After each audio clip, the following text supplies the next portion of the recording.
Disqualify कर दो, jail में डाल दो, कुछ भी कर दो, कोई फर्क नहीं पड़ता। तो सबसे बड़ा सवाल है, हिंदुस्तान में ओबीसी कितने हैं, आदिवासी कितने हैं, दलित कितने हैं?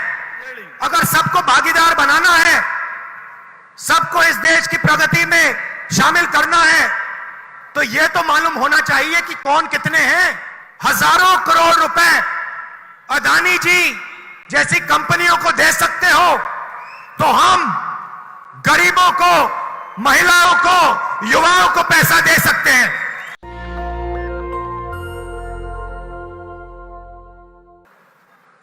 कि जब यहां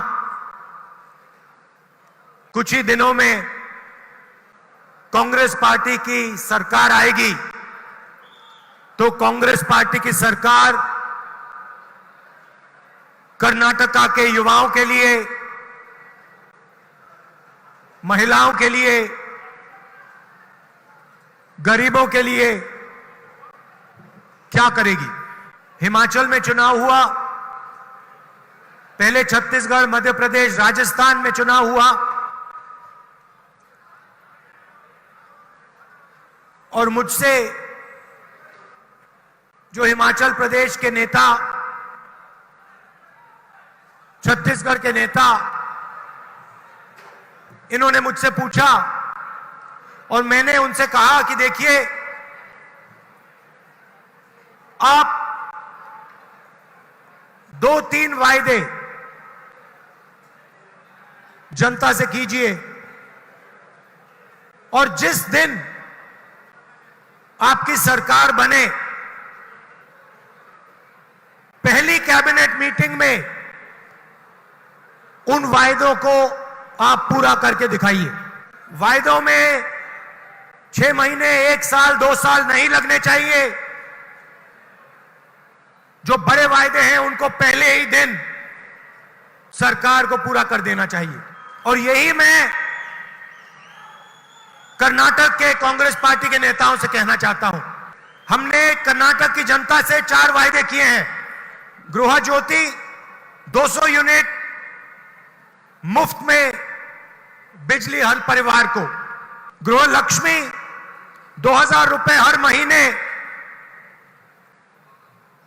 महिलाओं को, अन्नभाग्य 10 केजी चावल हर परिवार के मेंबर को हर महीने, और सबसे जरूरी युवा निधि 3000 रुपए हर महीने कर्नाटक के हर ग्रेजुएट को 2 साल के लिए, और 1500 रुपए हर महीने डिप्लोमा होल्डर्स को। और इन वायदों को पूरा करने में 6 महीने, 1 साल, 2 साल नहीं लगने चाहिए। यह वायदा पहले दिन, पहली कैबिनेट मीटिंग में पूरे हो जाने चाहिए। और कांग्रेस पार्टी को कर्नाटका की जनता का और देश की जनता को सीधा मैसेज देना चाहिए, प्रधानमंत्री को मैसेज देना चाहिए कि अगर आप हजारों करोड़ रुपए अदानी जी जैसी कंपनियों को दे सकते हो, तो हम गरीबों को, महिलाओं को, युवाओं को पैसा दे सकते हैं। आपने दिल भर के अदानी जी जैसे लोगों की मदद की, हम दिल भर के कर्नाटक के गरीबों की मदद करेंगे, मजदूरों की मदद करेंगे, महिलाओं की, युवाओं की मदद करेंगे। आप अपना काम करो, हम अपना काम करेंगे। कर्नाटक में बीजेपी ने क्या काम किया? क्या काम किया? मैं आपसे पूछ रहा हूं। 40% कमीशन खाया करवाने के लिए बीजेपी की सरकार ने कर्नाटक की जनता, कर्नाटक के युवाओं, कर्नाटक के महिलाओं से पैसा चोरी किया। जो भी इन्होंने किया, 40% कमीशन इन्होंने लिया। यह सिर्फ मैं नहीं कह रहा हूं, कॉन्ट्रैक्टर एसोसिएशन ने हिंदुस्तान के प्रधानमंत्री को चिट्ठी लिखी और कहा कि कर्नाटका में 40% कमीशन लिया जा रहा है। प्रधानमंत्री ने आज तक चिट्ठी का जवाब नहीं दिया। चिट्ठी का जवाब ना देने का मतलब कि प्रधानमंत्री ने यह बात मान ली कि 40% कमीशन कर्नाटका में लिया जाता है। स्कैम्स की लिस्ट है। स्कूल एसोसिएशन ने चिट्ठी लिखी, पुलिस सब इंस्पेक्टर स्कैम हुआ, 80 लाख रिश्वत ली गई, assistant professor job scam, engineer job scam, ये सब आपने सहा है। और जब मैंने ये बात पार्लियामेंट में रखी, जब मैंने अदानी जी के बारे में प्रधानमंत्री से सवाल पूछे, पहले मेरा माइक ऑफ कर दिया गया। मैंने क्या पूछा? प्रधानमंत्री जी, आपका अदानी जी से क्या रिश्ता है? मैंने पार्लियामेंट में एक फोटो दिखाई, पार्लियामेंट जिसमें नरेंद्र मोदी अदानी जी के हवाई जहाज में रिलैक्स करते हुए दिखते हैं, ऐसे बैठे हैं जैसे वो अपने घर में बैठे हैं। मैंने पूछा क्या रिश्ता है? फिर मैंने सवाल पूछा कि हिंदुस्तान के एयरपोर्ट्स अदानी जी को दिए जा रहे हैं और एयरपोर्ट देने से पहले सरकार नियम बदलती है। नियम क्यों बदला? किसने बदला? नियम था कि एयरपोर्ट चलाने के लिए एक्सपीरियंस होना चाहिए। अदानी जी का कोई एक्सपीरियंस नहीं है एयरपोर्ट चलाने में। मुंबई एयरपोर्ट उनके हवाले कर दिया गया। जिसका एयरपोर्ट था उस पे सीबीआई ईडी के केसेस लगा दिए और उससे एयरपोर्ट छिनवा दिया और अदानी जी के हवाले कर दिया। ऑस्ट्रेलिया में हिंदुस्तान के प्रधानमंत्री ऑस्ट्रेलिया के नेता के साथ बैठे हैं, उसी मेज पे अदानी जी बैठे हैं, उसी मेज पे स्टेट बैंक ऑफ इंडिया के चेयरमैन के सीनियर मेंबर बैठे हैं और उसी के एकदम बाद स्टेट बैंक अदानी जी को हजारों करोड़ रुपए का बैंक लोन दे देता है। मैंने पूछा किसने करवाया? श्रीलंका में पोर्ट अथॉरिटी का एक चेयरमैन कहता है कि श्रीलंका के राष्ट्रपति ने उसे बताया कि नरेंद्र मोदी ने कहा है कि अदानी जी की मदद करनी है। प्रधानमंत्री बांग्लादेश जाते हैं, उसके एकदम बाद अदानी जी को कॉन्ट्रैक्ट मिल जाता है। प्रधानमंत्री इजराइल जाते हैं, अदानी जी को डिफेंस कॉन्ट्रैक्ट मिल जाते हैं, पोर्ट मिल जाता है। यह सवाल मैंने पूछे। मैंने पार्लियामेंट में पूछा, अदानी जी की शेल कंपनी है बेनामी, ये किसकी है? इसमें 20,000 करोड़ रुपए किसका है? यह सवाल मैंने पूछा। उसके बाद पहली बार इतिहास में सरकार ने पार्लियामेंट को नहीं चलने दिया। आमतौर से ऑपोजिशन पार्लियामेंट को रोकती है। पहली बार इतिहास में बीजेपी की सरकार ने, उनके मंत्रियों ने पार्लियामेंट को रोका। उसके बाद बीजेपी के मंत्रियों ने पार्लियामेंट में मेरे बारे में झूठ बोला। कानून में नियम है, पार्लियामेंट में नियम है, अगर कोई भी मेंबर दूसरे मेंबर के बारे में बोलता है तो उस मेंबर को पार्लियामेंट पे बोलने का मौका दिया जाना चाहिए। ये कानून है पार्लियामेंट का। मैंने स्पीकर को 2 चिट्ठियां लिखी, कहा कि देखिए ये मेरा हक है, मेरे ऊपर आरोप रखा गया है, मुझे कहना है, मुझे जवाब देना है, बोलने का मौका नहीं दिया गया। उसके बाद मैं स्पीकर के ऑफिस में गया, मैंने कहा स्पीकर सर मुझे मौका तो दीजिए, जवाब देने का मौका तो दीजिए। मुस्कुरा के कहते हैं मैं कुछ नहीं कर सकता, आइए मेरे साथ चाय पिएजिए, मैं आपको समझा दूंगा। मैंने उनसे कहा स्पीकर सर आप तो स्पीकर हैं, आप पार्लियामेंट के स्पीकर हैं, जो भी आप करना चाहते हो पार्लियामेंट में आप कर सकते हो, आप अपना काम क्यों नहीं कर रहे हो? मुस्कुरा के मेरी ओर देखते हैं। उसके बाद वहां नहीं रुके, वो नहीं चाहते हैं कि मैं पार्लियामेंट में अदानी जी की बात रखूं, वो डरते हैं। उसके बाद मुझे पार्लियामेंट से डिस्क्वालीफाई कर दिया। ये सोचते हैं कि पार्लियामेंट से मुझे हटाकर, धमकाकर डरा देंगे। मैं नहीं डरता इनसे। मैं फिर से दोहराता हूं, प्रधानमंत्री जी आपका अदानी जी के साथ क्या रिश्ता है? और ये 20,000 करोड़ रुपए जो शेल कंपनीज में हैं वो किसके हैं? ये जो बेनामी पैसा है वो किसका है और कहां से आया? और जब तक इसका जवाब नहीं मिलेगा तब तक मैं नहीं रुकने वाला हूं। मुझे डिस्क्वालीफाई कर दो, जेल में डाल दो, कुछ भी कर दो, कोई फर्क नहीं पड़ता।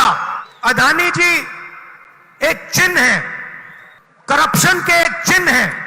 21वीं सदी में एक व्यक्ति हिंदुस्तान का पूरा इंफ्रास्ट्रक्चर, एयरपोर्ट, पोर्ट, सड़क, सारा का सारा उठा ले जाता है। हजारों करोड़ रुपए धन जादू से उनकी कंपनी में आ जाता है। सबसे जरूरी इंफ्रास्ट्रक्चर, डिफेंस इंफ्रास्ट्रक्चर की कंपनी में चाइना का एक डायरेक्टर बैठा है। अदानी जी की शेल कंपनी में चाइना का डायरेक्टर है। बात समझिए, कोई इन्वेस्टिगेशन नहीं हो रहा। अदानी जी डिफेंस में काम करते हैं, कोई इन्वेस्टिगेशन नहीं हो रहा कि भैया आपकी कंपनी में चाइना का डायरेक्टर कैसे बैठा हुआ है, ये है कौन, किसने बैठाया इसको, क्यों बैठाया। ध्यान भटकाने की कोशिश करते हैं। ओबीसी की बात करते हैं, कहते हैं कि मैंने ओबीसी का अपमान किया। चलिए आज ओबीसी की बात करते हैं, पूरी करते हैं। सबसे बड़ा सवाल क्या है? अगर हम ओबीसी की बात करते हैं, दलितों की बात करते हैं, हिंदुस्तान के लोगों की बात करते हैं, तो सबसे बड़ा सवाल क्या है? सबसे बड़ा सवाल यह है कि किसकी कितनी आबादी है। हम जानते हैं कि हिंदुस्तान की सरकार में सेक्रेटरीज अगर आप देखें तो दलित, आदिवासी और ओबीसी वर्ग से सिर्फ 7% आते हैं। मतलब हिंदुस्तान की सरकार की रीढ़ की हड्डी जो है secretaries of government of India, उसमें से सिर्फ 7% दलित, आदिवासी और ओबीसी वर्ग से आते हैं। तो सबसे बड़ा सवाल है हिंदुस्तान में ओबीसी कितने हैं, आदिवासी कितने हैं, दलित कितने हैं। तो अगर हम धन बांटने की बात करें, अगर हम सत्ता बांटने की बात करें, तो पहला कदम यह होना चाहिए कि भैया किसकी कितनी आबादी है। यूपीए ने, कांग्रेस पार्टी ने 2011 में कास्ट बेस्ड सेंसस किया। पूरे देश की जातियों का डेटा उस सेंसस में है। मोदी जी, आप ओबीसी की बात करते हैं, उस डेटा को आप पब्लिक कर दीजिए, पता लग जाए देश में कितने ओबीसी हैं, कितने दलित हैं, कितने आदिवासी हैं। अगर सबको भागीदार बनाना है, सबको इस देश की प्रगति में शामिल करना है, तो यह तो मालूम होना चाहिए कि कौन कितने हैं। तो मोदी जी, कास्ट सेंसस का डेटा आप रिलीज कीजिए, देश की जनता को पता लग जाए देश में ओबीसी कितने हैं, दलित कितने हैं, आदिवासी कितने हैं। और अगर आप ये काम नहीं करेंगे तो ये ओबीसी पर अपमान है। आपने ओबीसी की बात की, देश को दिखा दीजिए देश में कितने ओबीसी हैं, और फिर देश को समझाइए कि आपकी सरकार में सिर्फ 7% सेक्रेटरीज ओबीसी, दलित और आदिवासी में से क्यों आते हैं। दूसरी बात, जो एससी और एसटी का कोटा है उसको उनकी आबादी से प्रोपोर्शन कर दीजिए। और तीसरी बात, जो रिजर्वेशंस पे आपने 50% का कैप लगा रखा है उसको हटा दीजिए। फिर बात करते हैं ओबीसी का अपमान कौन करता है। भाइयों और बहनों, कर्नाटक में कांग्रेस पार्टी की सरकार आने वाली है। प्रधानमंत्री जी सिर्फ अदानी जी जैसे लोगों की मदद करते हैं। कांग्रेस पार्टी कर्नाटका के किसानों, मजदूरों और छोटे व्यापारियों की मदद करेगी। मोदी जी ने बैंकों के दरवाजे अरबपतियों के लिए खोले हैं। हम बैंक के दरवाजे किसानों के लिए, मजदूरों के लिए, छोटे दुकानदारों के लिए, छोटे व्यापारियों के लिए खोलेंगे। और कर्नाटका की सरकार, कांग्रेस पार्टी कर्नाटका की सरकार, गरीबों की सरकार, किसानों, मजदूरों और छोटे व्यापारियों की सरकार बनाएगी। मुझे बहुत खुशी हो रही है कि कांग्रेस पार्टी कर्नाटक में एक होकर लड़ रही है। भाइयों और बहनों, पूरी मेजॉरिटी से कांग्रेस पार्टी को यहां जिताना है। एक बात याद रखिए, बीजेपी की पूरी कोशिश होगी कि वो 40% कमीशन वाले पैसे से सरकार को तोड़ने की कोशिश करें। जो पैसा आपसे चोरी किया उसी का प्रयोग करके फिर से आपकी सरकार चोरी करने की कोशिश करेंगे। इसलिए सबसे जरूरी बात, कम से कम 150 सीटें कांग्रेस को आज जीतनी चाहिए। इनको कोई भ्रष्टाचार का मौका नहीं देना है। आप सबका दिल से बहुत बहुत धन्यवाद। और जो हमारे कार्यकर्ता हैं, कांग्रेस पार्टी के बब्बर शेर हैं, आप निकलिए, जनता के बीच में जाइए और 150 सीटें यहां जितवाइए। धन्यवाद। नेशनल दस्तक की आपसे गुजारिश है कि अगर इसको बचाना चाहते हैं तो नेशनल दस्तक को सब्सक्राइब करने के लिए रेड कलर के सब्सक्राइब बटन को दबाएं, फिर बेल आइकन की घंटी दबाएं। नेशनल दस्तक को बचाने के लिए बहुत जरूरी है कि हर खबर को शेयर करें, लाइक करें, कमेंट जरूर करें।